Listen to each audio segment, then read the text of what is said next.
Hello and welcome to KGW News at 5 o'clock. We begin here at 5 with the latest forecast on the pandemic. It is a long ways from over, but things are definitely getting better. The infection rate is falling and the number of people in the hospital is down as well. KGW's Pat Doris reports. This chart showing hospitalizations for COVID patients in Oregon seemed to grow forever in August, but is now finally on the way back down. For perspective, the surge last November hit a high of 584 patients, and September of this year climbed to a record high of 1,178, and by October 1st, it's back down to 792. Those lines on the bottom of the chart show patients in the ICU or on ventilators. Both, thankfully, are also trending down. The fall's been pretty quick. It's been in line with forecasts, but it's been coming down quite nicely.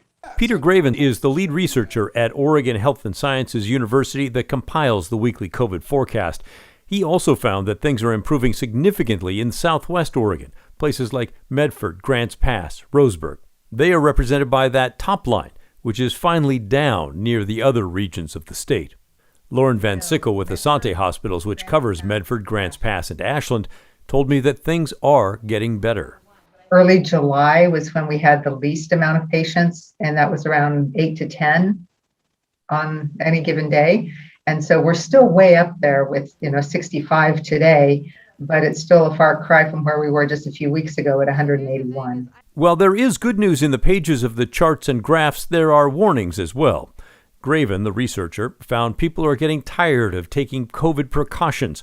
More of us are comfortable gathering inside at big events. The big movement that I'm seeing is actually indoor activities. And so that is restaurants indoors, time with other indoors, large event indoors. Still, he believes those activities at worst will slow the recovery, not stop it.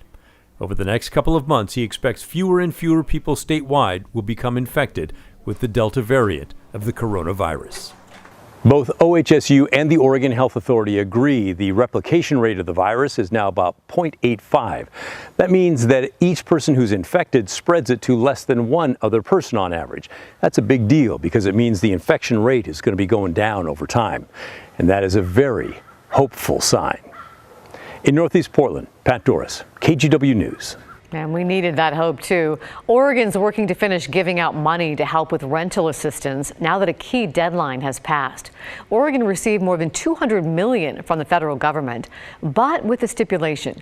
It had to spend at least 65% of that money by September 30th, or it could get taken back. As of the 30th, Oregon had allocated 73%.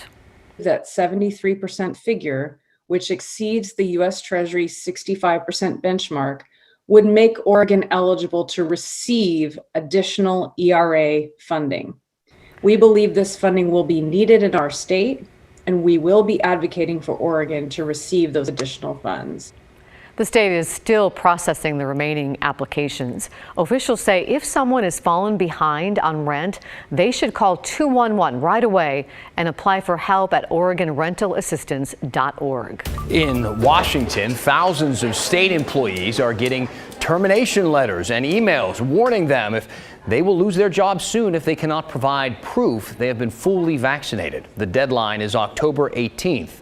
That means today is the last day someone can start getting their shots and be fully vaccinated by then. You are considered fully vaccinated 2 weeks after your final shot. Some employees say that they're getting vaccinated simply to keep their jobs. It made me angry. It was something that I didn't want to do. I wish there would have been more research done on it and everything before they started making everybody do it. State employees can apply for medical or religious exemptions, but qualifying won't guarantee that they keep their job.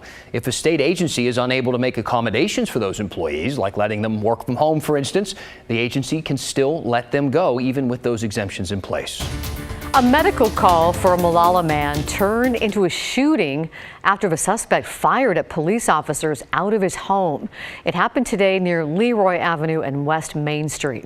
Thankfully, no officers were injured, but many businesses and 2 schools were forced into lockdown for a couple of hours.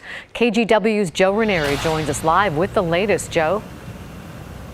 Hey there, Laura. Well, this shooting happened a little before 11 o'clock this morning, and you can see behind me still quite a bit of a police presence out here some 6 hours later. Now, the investigation still is continuing this afternoon and tonight, but here's what we can tell you so far. This all started after police were called to a home on Main Street for what they described as a medical call. Once officers arrived, the suspect began to open fire, according to police. None of the officers were injured, and they were able to arrest the suspect after he came out of the house. Here's what the Molalla chief of police told me. They were fired from the house, from a window adjacent to the door, and small and long rifle calibers. Now, the chief of police also said that before police arrived, the suspect put body armor on. Again, nobody in the shooting was hurt, but a bullet hit a police cruiser, and 2 pickup trucks were also hit by gunfire in the area that were parked nearby. Now, there was a couple of schools in the area that were forced into lockdown, one elementary school and one middle school. There's also a couple of businesses not far from where the shooting took place that also went into lockdown. There were 2 other people inside of the house at the time of the shooting, including 1 child. Police have not released the name of the suspect yet tonight. They're hoping to get more information released later on tonight in the next couple of hours. Reporting live in Molalla, Joe Ranieri, KGW News. All right, we'll wait for the details. Joe, thank you so much. 2 bodies have been found after a sailboat capsized and washed up near Rockaway Beach. It was discovered last night. Officials say the boat was called the Bagheera, perhaps, and was headed to California. The Coast Guard says one of the bodies was found near a dinghy. The other was under the boat. The victims were husband and wife. They are believed to be the only people who were on board. No word yet on what caused the sailboat to capsize. A Portland business owner is calling for change after waiting nearly 2 hours for police to respond to his 911 call. The call was made from Sniff Dog Hotel at Northwest 18th and Raleigh. Owner Corey Murray arrived to work last week to find a disturbed man he says was physically threatening employees and customers outside. They were able to lock down inside, and Murray called 911 twice. He waited an hour and 45 minutes before an officer arrived. The man who was threatening them was long gone. This felt like a situation to you where it should have been somebody come. Well, that's kind of what the expectation is, what I expect, as a taxpayer in the city, is that you call for an emergency, you get immediate response. Murray says he knows police are short-staffed and he doesn't blame them, but he wants City Hall to find solutions to homelessness and crime in the area and act on them. The mayor's office tells us they are looking into Murray's case. As we talk about solutions, let's look ahead to the story at 6 o'clock. Our team has learned of another push to expand Portland's street response citywide now. Commissioner Joanne Hardesty says she'll ask the City Council to expand this program during their fall budget adjustment later this month.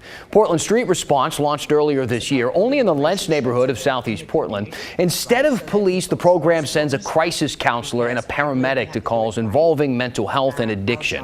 Now, Commissioner Hardesty wants the council to guarantee this funding, just over $1 million, to take PSR to North Portland, in North Portland, to the west side, downtown, everywhere in March of 2022. We are asking for a commitment because we've certainly heard it all over the city, whether it's from business owners, whether it's from houseless community members.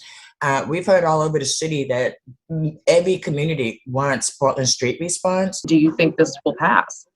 Well, you have to ask my colleagues about that. Am I confident in the data that we will present? Absolutely. So she's talking about a council work session that's scheduled for 9:30 tomorrow. And researchers with Portland State University are set to present their findings after tracking PSR for the last few months. In the meantime, we reached out to Hardesty's colleagues, and it sounds like it could be a go. Commissioner Dan Ryan, as well as Carmen Rubio and Mingus Maps, have all said that they are in favor of PSR going citywide. The mayor has said he's looking closely at Commissioner Hardesty's proposal. We'll have much more on this effort tonight at 6 o'clock on The Story. Merritt Paulson, who owns the Portland Thorns, says he's going to make changes and do better. 2 former players joined a national report accusing former head coach Paul Riley of sexual misconduct. Paulson said when a player made her accusation in 2015, Coach Riley was suspended within hours. There was an investigation. Then Riley was terminated within days. Back then, the team said it didn't renew his contract, but now regrets not being transparent. Jamie Goldberg, who reported on the Thorns for the Oregonian, said it's a good step, but raises questions. What exactly was detailed to them in 2015 and why they felt the need to keep this under wraps at the time and put Riley in a position where he could go on to continue coaching in this league. Moving forward, the Thorns will take new action. By the end of this week, it will have a confidential reporting system for players. It's also adding an online forum for fans to submit feedback. There will be a new independent investigation that will be made public, and it's cooperating with FIFA and U.S. soccer investigations. Riley denies the allegations. He was also fired by the North Carolina Courage.